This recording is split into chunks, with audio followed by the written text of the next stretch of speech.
अभी ना चाहते हुए ग्लोबल न्यूज चाहे हम देखते हैं चाहे नहीं देखते हैं, यूएस की जो प्रॉब्लम्स चल रही हैं, पूरी दुनिया के साथ ही जो पंगा चल रहा है इस टाइम पे यूएस का, उसका कितना इम्पैक्ट आप लोग की इंडस्ट्री पे आ रहा है, कितना इम्पैक्ट वीजाज पे आ रहा है, कितना स्टूडेंट्स को फेस करनी पड़ रही है वो चीज़। तो यूएस ने ना बहुत ज़्यादा प्रॉब्लम्स क्रिएट कर दी है इंडियंस के लिए, चाहे वो कोई भी हो। बट मेन चीज़ क्या है, हुई क्यों है? एक तो हमारे जो रिलेशन है, पॉलिटिकल रिलेशन, वो खराब हो गए उनके साथ। दूसरी चीज़ क्या है, जो 2 नंबर में बच्चे वहाँ जाते हैं डोंकी लगा के, उन्होंने वहाँ माहौल इतना ख़राब कर दिया है कि उनकी नज़र में इंडियंस की कोई वैल्यू ही नहीं बची। हालांकि हम आज भी देखते हैं वहाँ के जो बिगेस्ट इंडस्ट्रीज है ना, वहाँ जो टॉप लेवल पे है वो इंडियन मिलता है हमें। बिल्कुल। इसीलिए वो क्या करते हैं, स्टूडेंट को कभी नहीं छेड़ते। अब उन्होंने क्या किया, डराने के लिए 2-3 महीने अपॉइंटमेंट्स बंद रखी, बट नाउ उन्होंने वीआईपी अपॉइंटमेंट्स अपने ओपन कर दिए जो हमारे पास अवेलेबल है। बट मैं आप सबको क्या गाइड करता हूँ कि कभी भी कोई डोंकी रूट से वहाँ मत जाओ, क्योंकि आपकी इमेज भी खराब होती है और साथ में हमारे इंडिया की भी। अगर आपका यूएस जाने का सपना है, आप एलिजिबल हो, तो आप जाओ स्टडी वीजा पे, विजिटर वीजा पे। और जो विजिटर पे जा रहा है एटलीस्ट वो घूम फिर वापिस आए, ताकि हमारी इमेज भी सुधरे थोड़ी सी, ना कि वहाँ सेटल हो जाए, असाइलम डाल दे। ये गलत चीजें हैं बहुत।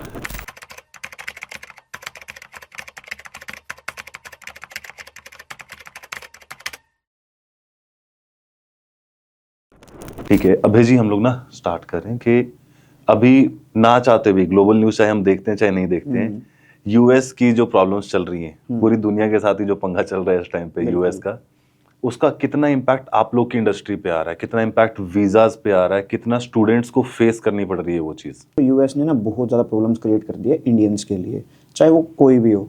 बट मेन चीज़ क्या है, हुई क्यों है? एक तो हमारे जो रिलेशन है, पॉलिटिकल रिलेशन, वो खराब हो गए उनके साथ।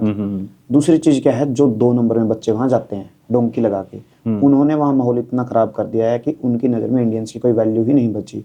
हालांकि हम आज भी देखते हैं वहाँ के जो बिगेस्ट इंडस्ट्रीज है ना, वहाँ जो टॉप लेवल पे है वो इंडियन मिलता है हमें। बिल्कुल। इसीलिए वो क्या करते हैं, स्टूडेंट को कभी नहीं छेड़ते।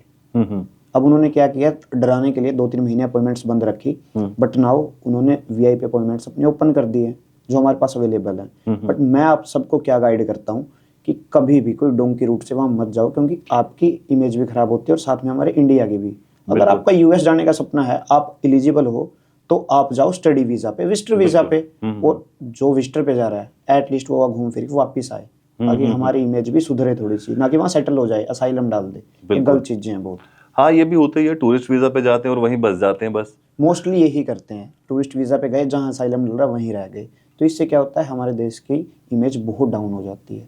तो इस चीज़ पे ध्यान देने की बहुत जरूरत है इंडियंस को। मैं अभी रीड कर रहा था, एक न्यूज़ थी कि इंडियंस जो हैं, कुछ जब वीज़ा की हम बात करते हैं, चाहे किसी भी कंट्री से किसी भी कंट्री में आप जाते हो, इंडियन इकोनॉमी जो है वो फायदा इतना ज़्यादा कराती है किसी भी कंट्री में जब हम लोग जाते हैं। बिल्कुल। एक तो फीस पूरी भरते हैं, फीस पूरी पे करते हैं, ये तो है नहीं हम किश्तों में जाएंगे वैसे जाएंगे, फीस पूरी जाएगी। तो पहुंचने से पहले ही एक कंट्री का बहुत ज्यादा बेनिफिट हो चुका होता है। बहुत ज्यादा बेनिफिट हो चुका होता है। और अभी ट्रम्प ने मना कर दी जब चीजें, बहुत सारा लॉस हुआ है, इसलिए कुछ चीजें दोबारा रीओपन होंगी, जल्दी होंगी। बहुत सारी चीज़ें रीओपन भी होनी है। अब ये एक चीज़ और देखो ना आप, जैसे जो हमारे बच्चे वहाँ जाके काम करते हैं, वो सोचते हैं कि हाँ यहाँ पैसा भेज देते, ऑब्वियस चीज़ है, यहाँ जिस काम के उन्हें 50,000 नहीं मिलते, वहाँ 3 लाख कमा लेते हैं। बट वो जो उनको काम करके देते हैं ना, वो वहाँ का लोकल बंदा ना उसी काम के उनसे 5 लाख मांगता है। हमारे बच्चे 3 लाख में कर देते हैं, और जिसमें फिर उनका रहना खाना भी तो बहुत एक्सपेंसिव पड़ता है उनको। ये सारी चीज़ें होती हैं। तो देखो एक स्टूडेंट के लिए, तो अगर कोई स्टूडेंट जा रहा है बाहर, वो चाहे यूएस जा रहा हो या न्यूजीलैंड जा रहा हो, ऑस्ट्रेलिया जा रहा है, नो मैटर, उसके लिए सबसे बेस्ट रहता है। क्योंकि स्टूडेंट के लिए ना हर एक कंट्री वेलकम करती है, वो उन्हें प्रॉफिट भी देता है, प्लस में उसकी सिक्योरिटी भी करती है वो कंट्री। कभी भी किसी स्टूडेंट के साथ मैंने गलत होते हुए नहीं देखा, अगर उसका कॉलेज यूनिवर्सिटी अच्छा है। और तो ये चीजें तो आती हैं, रेसिज्म हर जगह फेस करना पड़ता है इंडियंस को, और बहुत सारे अटैक्स भी हुए स्टूडेंट्स, हम ये नहीं कह सकते स्टूडेंट्स हमेशा सेफ ही रहे। देखो वो चीज़ें क्या होती है, मोस्ट स्टूडेंट्स ना, हम देखते हैं जो स्टूडेंट अपने काम से काम रखता है, अपना कॉलेज सीधा जाना आना, अपने काम पे आना जाना, उनको कभी प्रॉब्लम नहीं आती। जो चीज़ें फालतू, अब क्या है बाहर जैसे गन है, गन के लिए लाइसेंस नहीं चाहिए, बहुत सारी कंट्रीज में हम सेफ्टी से ले लेते हैं, बच्चे ले लेते हैं उनको हवाबाजी करके, 4 दोस्त इकट्ठे हुए, गन ले ली, चलो जी हवाबाजी करते फिर, तो उनका ऑब्वियस चीज़ है, उनका सर्कल नेगेटिव हो जाता है, तो उनको फिर दिक्कत भी आती है। यूएस में इतनी सारी प्रॉब्लम्स है, तो आप और कौन सी कंट्री सजेस्ट करोगे? वैसे अब से अगर हम 3-4 महीने पहले देखें ना, तो यूएस प्रायोरिटी था, बट आफ्टर यूएस प्रायोरिटी क्या है, ऑस्ट्रेलिया, न्यूजीलैंड, ये कंट्रीज हैं। अब क्या होता था, ऑस्ट्रेलिया ना जीटी तक क्लियर नहीं करता था पहले बच्चों की। अब क्या है, हमारे पास वहाँ के लॉयर्स आ गए हैं, हम विद इन 15 to 20 डेज में ना बच्चे की फाइल एम्बेसी में पहुँचा देते हैं, COE विद इन 10 डेज में COE अवेलेबल होती है बच्चे की, स्टूडेंट के लिए। मेन चीज़ क्या है, आपके पास अपनी फंडिंग हो, अपनी फीस हो, और अगर यहाँ भी कोई प्रॉब्लम आ रही है, मान लो फंडिंग नहीं है, फीस नहीं है, तो हम उसके लिए भी उनको लोन प्रोवाइड करते हैं। तो आप लोग लोन फैसिलिटी में क्या क्या कैसे प्रोवाइड करते देखो हो? लोन फैसिलिटी में क्या है, जो उनको फंडिंग दिखानी होती है, उनका तो जो भी फाइनेंसर चार्ज लेता है, क्योंकि थर्ड पार्टी फाइनेंसर से करवाने होते हैं। जो रही फीस की, हम फीस पे करवा देते हैं उनकी, जो उन्हें ईजी EMI में देनी होती है। और अगर बच्चा विद इन 2 ईयर्स हमारी सारी EMI क्लियर कर देता है, तो उसके ऊपर जो इंटरेस्ट रेट है वो भी नहीं लगता जब वो परमानेंट सेटलमेंट करने आता है हमारे पास। तो बेस्ट ऑप्शन है। वैसे तो देखो सभी प्रेफर क्या करते हैं, बैंक से ले लें, बट बैंक की बहुत लंबी किश्तें चलती हैं, और बैंक आपको अपनी ट्यूशन फीस दे सकता है, कभी भी आपके ने जो फंडिंग करनी है वो कभी भी नहीं मिलती है बैंक से, तो काफी प्रॉब्लम्स है। हम लोग हिंदुस्तानी है ना, हमें सेफ्टी सिक्योरिटी पॉइंट पे हमें ज्यादा कंसर्न रहता है। और सरकारी अगर बैंक है या कोई भी वेल नोन बैंक है, वहां से लोन लेने में चाहे 2% 4% फालतू जाएगा, सेफ्टी फील होती है। सेफ्टी की हम बात करें, बच्चे की जाने तो ट्यूशन फीस ही है, चाहे वो बैंक से करवाए या हमसे करवाए, हमें कोई प्रॉब्लम नहीं है उसमें, ठीक है ना। मेन क्या है, देखो हमारा काम है बच्चे का ड्रीम पूरा करना। अगर वो ऑस्ट्रेलिया न्यूजीलैंड जाना चाहता है तो उसका ड्रीम पूरा करें हम। तो मेजर कंसर्न यही रहता है। सबसे मेजर प्रॉब्लम कहाँ आती है, ट्यूशन फीस में प्रॉब्लम नहीं आती, मेजर प्रॉब्लम आती है फंडिंग्स में। बिल्कुल, क्योंकि वो चीज़ें फंड दिखाने पड़ते हैं कि मैं अपनी स्टडी की जो फीस है वो भरूंगा वहां जाके, और कल को वहां से स्टडी पूरी करके वापस भी आऊंगा, क्योंकि मेरे पास इनफ पैसा है यहाँ पे। तो यही सब बच्चों को प्रॉब्लम्स आती है, तो वो सबसे मेन पॉइंट है। अब आपने हमारे ऑफिस का नाम सुना ही है, फ्यूचर फंडर्स। तो हमारा मोटिव ही क्या है कि हम बच्चों की स्टडी हो या विजिटर वीजा हो या कोई वर्क पे जा रहा है इवन, हम मेजर फोकस रखते हैं कि हम उनको फंडिंग कर दें, फंड करें उनके फ्यूचर को, ताकि वो अपनी लाइफ सिक्योर कर ले। सबसे मेन चीज ये रहती है। आपके अकॉर्डिंग सबसे इजी वीजा माना जाता है टूरिस्ट वीजा, राइट? देखा आपने ये चीज मार्केट में, क्या सच है ये देखो प्रॉपर झूठ है। ये क्यों है कि अब हमें कोई मिलते हैं, हमारे जो राह चलते बंदे होते हैं कई, जिनका कोई ऑफिस नहीं होता कुछ नहीं, तो वो पासपोर्ट से उठाते हैं इधर उधर से। तो वो क्या करते हैं, वो डील करते हैं 20-20 25-25 लाख में, कि इसका 25 लाख है। जो चीज़ हमसे उनको 10-12 मिलती है वो आगे 25-25 में सेल करते हैं। बस इसमें क्या होती है कि या तो आप ना पहले 2-3 अच्छी कंट्री घूम लो, हम सिंगापुर पे आ जाएं। जो बच्चा सिंगापुर घूम के आया हुआ है ना, जिसके पासपोर्ट पे उसका स्टैंप है, बहुत स्ट्रॉन्ग पासपोर्ट हो जाता है उसका, क्योंकि वहाँ का जो PR का पासपोर्ट है वो सब वर्ल्ड में सबसे स्ट्रॉन्ग माना जाता है। जो वहाँ घूम के आ गया ना, उसका तो ऑटोमेटिक पासपोर्ट स्ट्रॉन्ग हो जाता है। उसके बाद आप एक दो छोटी मोटी कंट्री जैसे दुबई घूमाओ, अच्छी जगह है घूमने के लिए, एक्सपेंसिव भी नहीं है इतनी। आप थाईलैंड जाओ, वीज़ा की भी नीड नहीं है। After that you can commerce, हम आपको ऑस्ट्रेलिया, कनाडा, USA जहाँ जाना है वहाँ भेज सकते हैं। बट हमारा क्या कंसर्न रहता है कि अगर आप विजिटर वीज़ा पे जा रहे हो तो वापस आओ, वहाँ बसो मत, हमारे इंडियन इकोनॉमी खराब मत करो एटलीस्ट। सबसे मेन ये चीज़ रहती है। आपने दुबई को छोटी मोटी कंट्री कह दिया।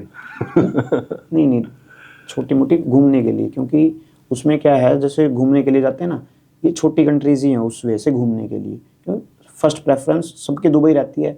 आप मोस्टली देखोगे जो अगर कहीं घूम के आया ना, वो दुबई घूम के आया हुआ मिलेगा आपको, दुबई या थाईलैंड, बैंकॉक, या बस ये चीज़ें आप यहाँ घूमो। बट आप ना एक उनमें एटलीस्ट एक ऐसी कंट्री रखो जिसकी वीज़ा है उसमें वैल्यू हो।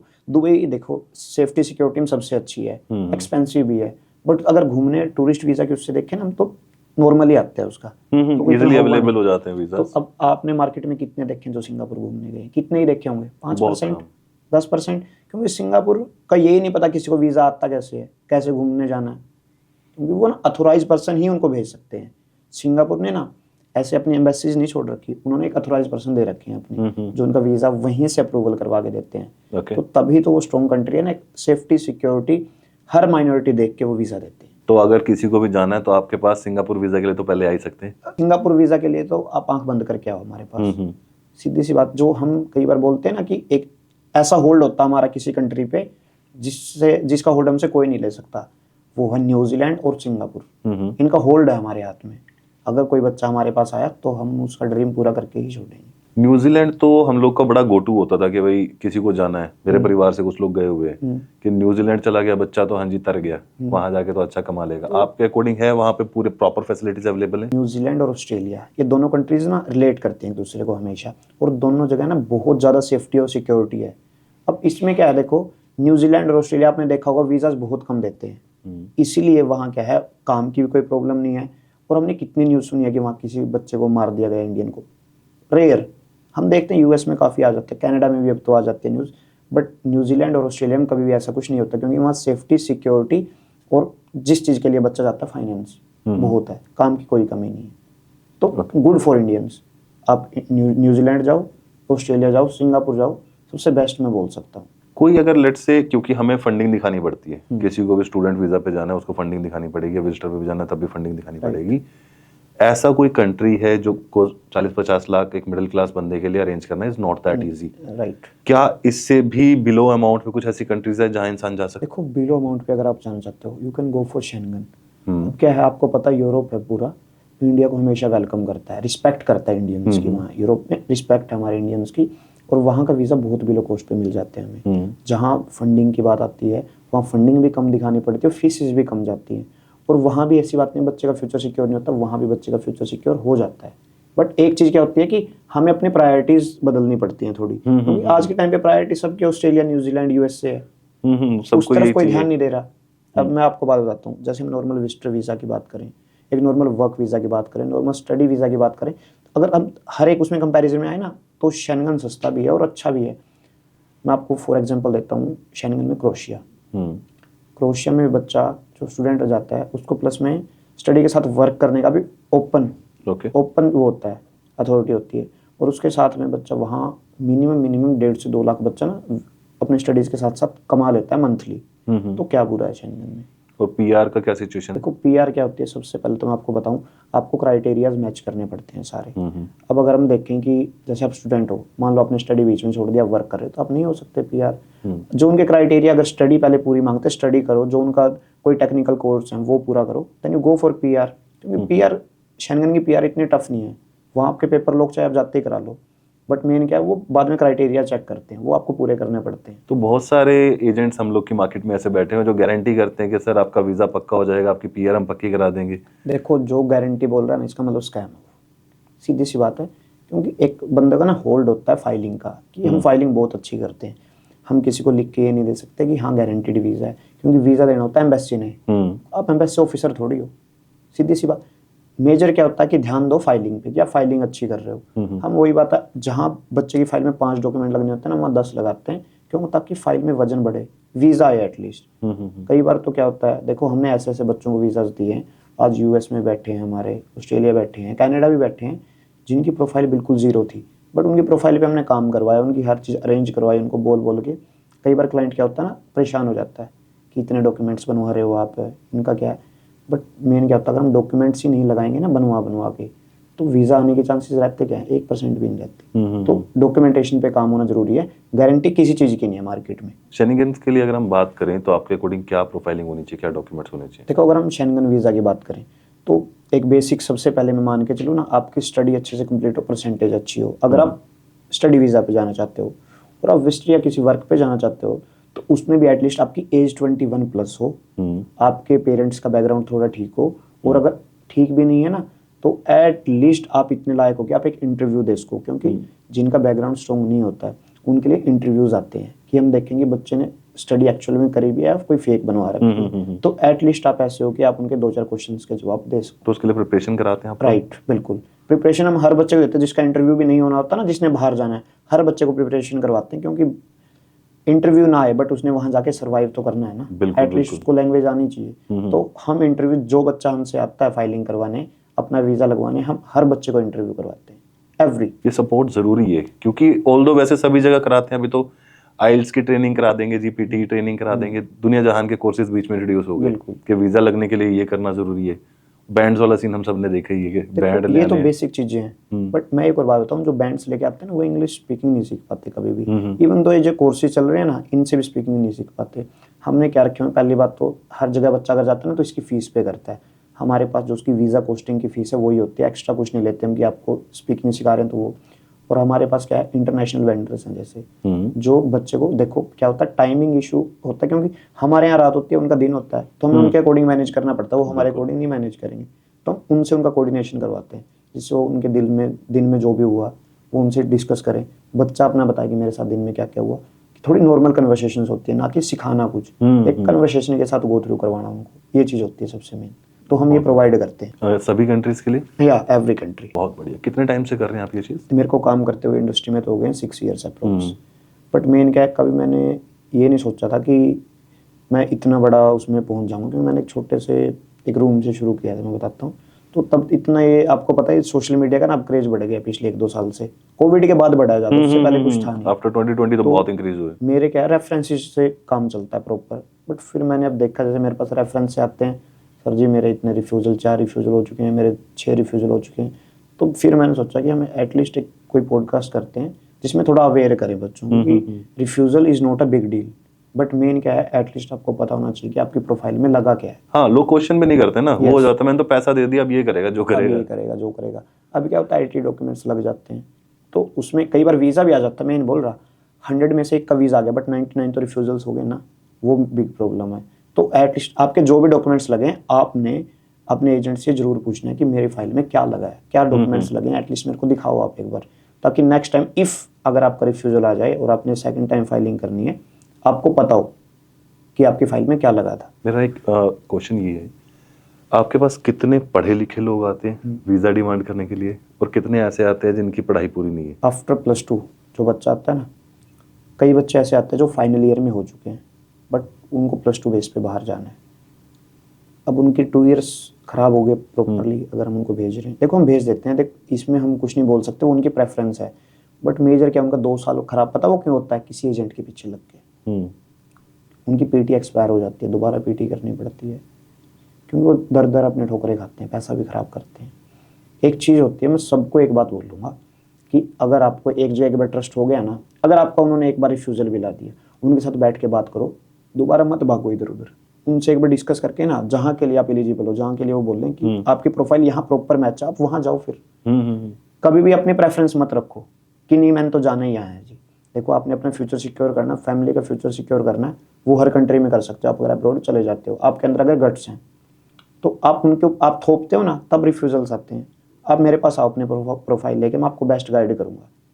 तो आप मेरे ऊपर थोप नहीं सकते, जो मैंने बोल दिया मैं आपको काम करवा के दे दूंगा, बट आपकी प्रेफरेंस जहाँ आ गई फिर वहाँ चांसेस कम हो जाते हैं वीज़ा के। हमारे यहाँ प्रेफरेंसेस भी तो वैसे सेट होते हैं ना, मेरे चाचे का लड़का गया हुआ है, मेरा दोस्त गया हुआ है, तो मुझे उसी के पास जाना है, वो अच्छा कर रहा है। तो अब क्या होता है, जो चाचे का लड़का मम्मी का लड़का गया हुआ है ना, वो आपको ये गाइड क्यों नहीं करता कि नहीं तेरी प्रोफाइल एलिजिबल नहीं है आने के लिए? क्यों नहीं करता?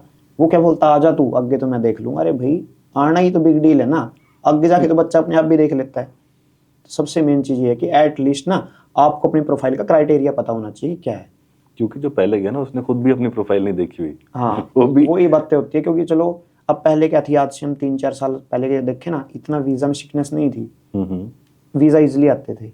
क्यों आते थे? क्योंकि उस टाइम इंडियंस की वैल्यू भी ज़्यादा थी, इंडियंस बाहर जाके कांड भी कम करते थे। अब क्या हर दूसरा बच्चा फुकरा मिलता है, गन रख ली, पिस्टल रख ली, लड़ाई झगड़ा कर लिया, कोई मर गया, कुछ हो गया, बहुत सारी चीज़ें हैं। अब आपने काफ़ी सारी न्यूज़ भी देखे होंगी, चोरी करते हुए पकड़े जाते हैं इंडियंस। भाई क्यों करते हो चोरी? तुम काम क्यों नहीं करते?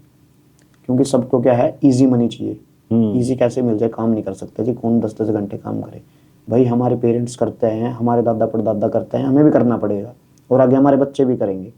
आप चाहते हो आपके बच्चे ना करें, तो एक अच्छा एम्पायर खड़ा करो मेहनत से, ना कि चोरी चकारी से। ऐसी थोड़ी इमेज बनेगी, तभी इंडियंस की इमेज डाउन होती जा रही है। जो व्हाइट कॉलर जॉब्स के लिए भी आते हैं आपके पास लोग?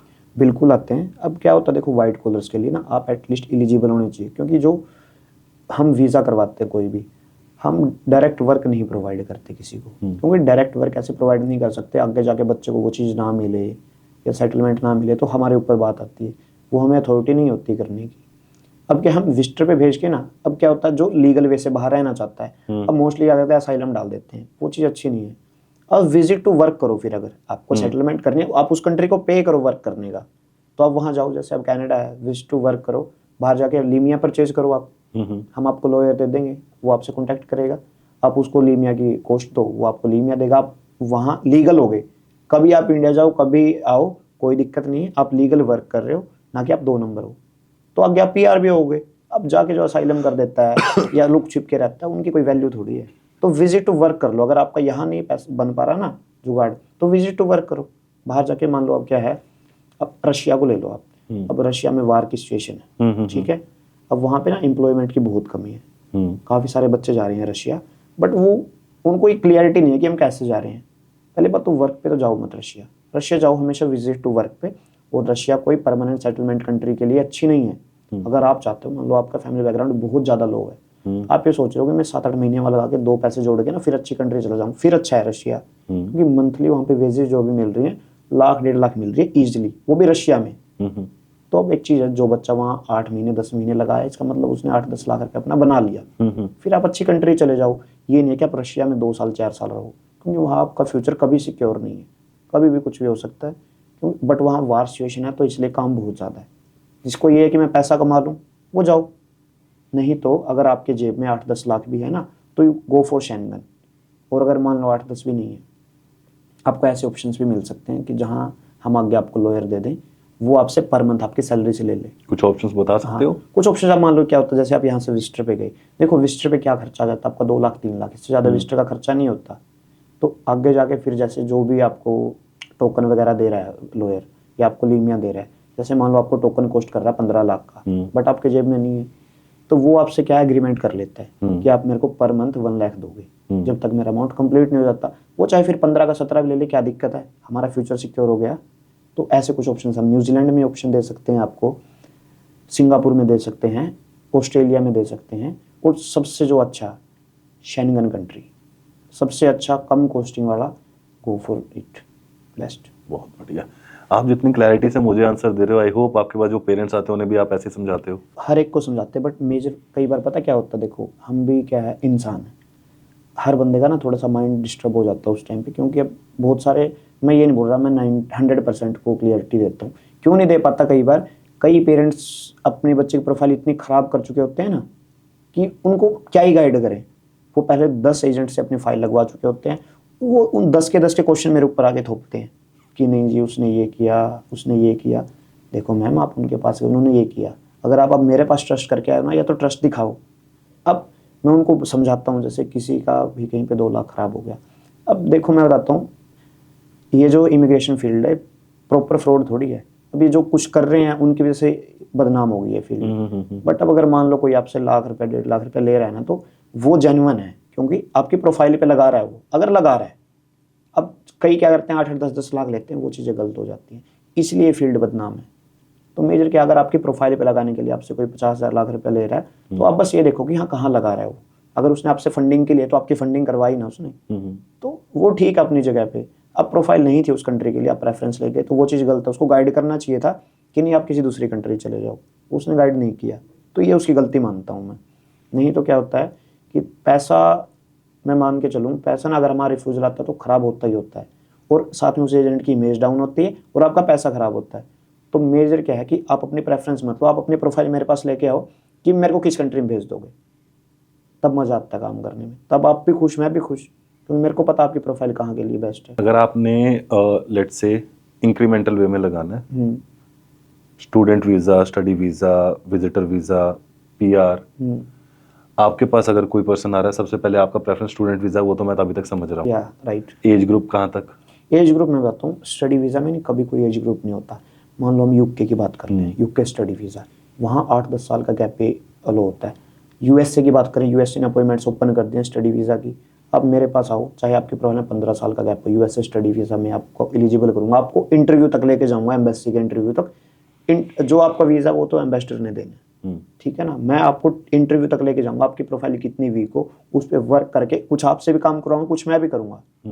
तो क्या होता है कि देखो, मैं सबसे पहले एक नोट होता है ना, नोट देना चाहूँगा कि अगर कोई US से जाना चाहता है, US से आज भी बहुत बंदे जाना चाहते हैं, क्योंकि डोंकी मार मार के उनके रिलेटिव गए हुए हैं, वो बुला रहे हैं, जो भी US जाओ स्टडी वीज़ा पे, ना विजिटर पे जाओ ना डोंकी में जाओ, जाना US से स्टडी वीज़ा पे जाओ, आपकी वैल्यू भी रहेगी, आप आगे PR भी हो पाओगे। और अगर कोई आपकी फाइल नहीं उठा रहा US से वीज़ा के लिए, मेरे पास आओ, विद इन ए मंथ आपकी प्रोफाइल एम्बेसी तक पहुँचवा के आपको इंटरव्यू की डेट दे दूंगा, गारंटीड।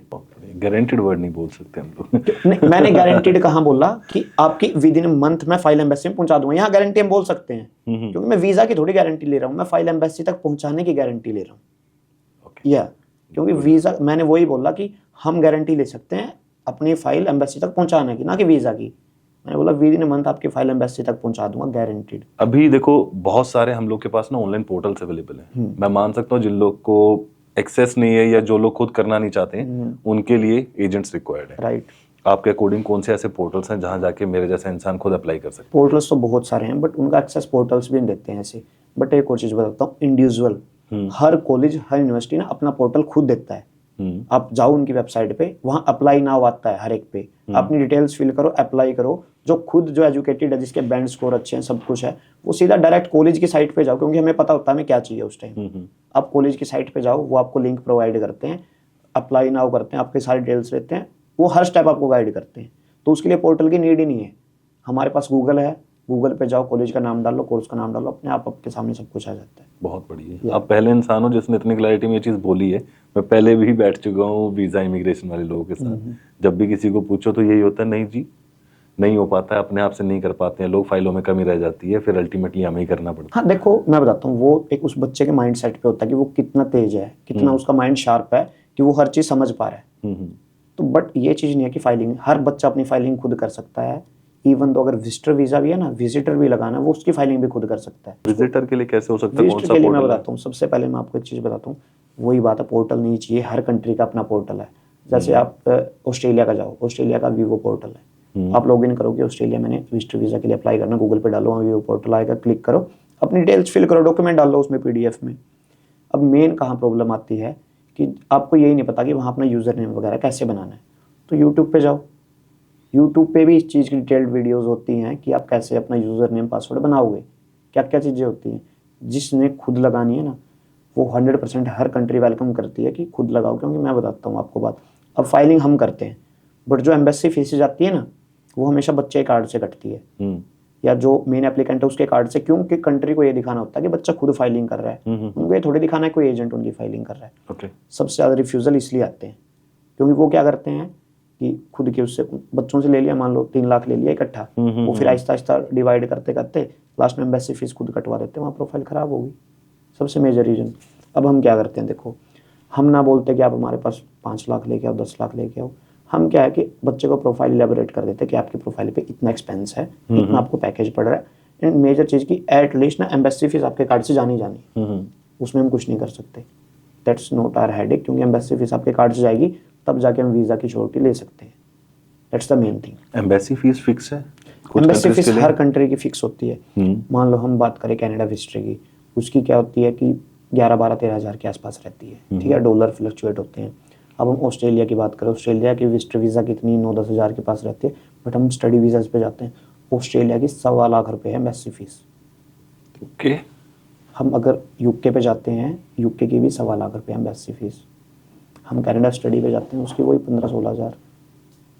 हम USA पे जाते हैं, उसकी भी वही 15-16 हज़ार। साथ में सर्विस फीस होती है, उसमें $350 अप्रोक्स 30-35 हज़ार रुपये।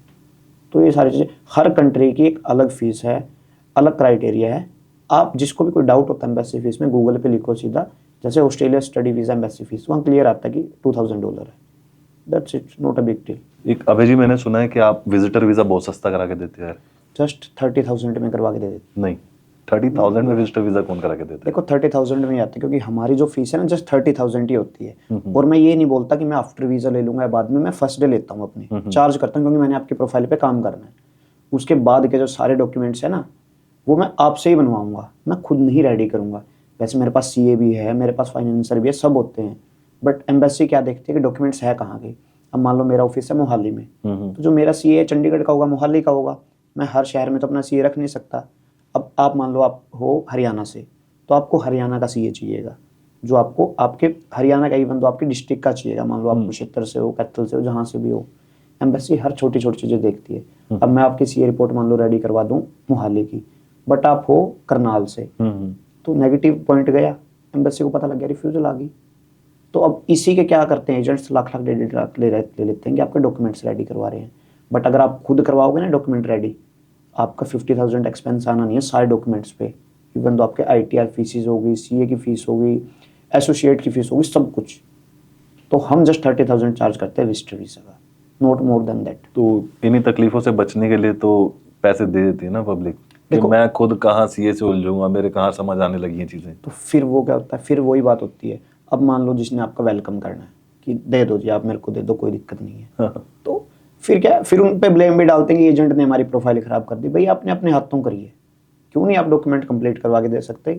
भाग दौड़ी है 2-4 दिन की, तो कर लो, सब करते हैं, हम भी तो करवाते हैं। अगर हमने किसी की डॉक्यूमेंट रेडी, जैसे हमारा जो लोकल है, मान लो कोई मोहाली का है, मोहाली के आसपास का आता है, उसके हम रेडी करवा देते हैं। हमें भी तो उससे डॉक्यूमेंट लेने पड़ते हैं, आगे देने पड़ते हैं, बहुत प्रॉब्लम्स होती हैं। तो आप क्यों नहीं खुद, जब आपका बाहर खुद जाना है आपने, तो खुद थोड़े एफर्ट्स करने पड़ते हैं। पैसा दे के आप सोचो हर चीज़ हो जाए, वो पॉसिबल नहीं होती। पैसा क्या है, आपके काम को ठीक कर सकता है, परफेक्ट नहीं कर सकता। परफेक्ट आप खुद कर सकते हो, सबसे मेन चीज़ होती है। हम लोगों ने काफ़ी बातें कर ली है। कोई ऐसी चीज़, कोई एक लाइन में अगर आपको बात कहनी है सिर्फ स्टूडेंट्स को, स्पेशली प्लीज़ ऑडियंस के लिए हमारी बोल दीजिएगा। देखो, स्टूडेंट्स के लिए मैं एक ही बात बोलना चाहता हूँ, अगर आपके पास पैसा नहीं है फीस भरने के लिए, फंडिंग दिखाने के लिए, या आपके फैमिली बैकग्राउंड अच्छा नहीं है और आप बाहर जाना चाहते हो, ईमानदारी से काम करना चाहते हो, हमारे पास आओ, हम आपको बेस्ट कंट्री में भेजेंगे। इवन दो आपकी फीस, आपके फंड्स, हर चीज़ आपको स्पॉन्सर करके देंगे, ये हमारी गारंटी है। तो दोस्तों, फ्यूचर फंडर्स मोहाली, अभय जी हमारे साथ हैं। किसी को भी रिक्वायरमेंट है, अपने दोस्तों को भी फॉरवर्ड कर देना वीडियो, जिसको ऐसा लगता है कि मैं फैमिली का सुधार कर सकता हूँ, मैं बाहर जाके मेहनत करके कमा सकता हूँ, मैं आने वाली जनरेशन के लिए कुछ कर सकता हूँ, वो लोग कांटेक्ट कर सकते हैं। फुल सपोर्ट अवेलेबल है। अभी तक की बातचीत में मुझे तो क्लियर हो चुका है कि ज्ञान बहुत अवेलेबल है, एक्सपीरियंस बहुत अच्छा है और दिल के बहुत साफ हैं। कॉन्टैक्ट कर सकते हो फ्यूचर फंडर से। सारी डिटेल्स आपको डिस्क्रिप्शन में मिल जाएंगी। कॉन्टैक्ट नाउ और कमेंट करके अगर आपकी कुछ क्वेरीज हैं वो भी आप पूछ सकते हो। मिलते हैं अगले पॉडकास्ट में कुछ ऐसे ही सवालों के साथ, कुछ ऐसे ही जवाबों के साथ। Thank you.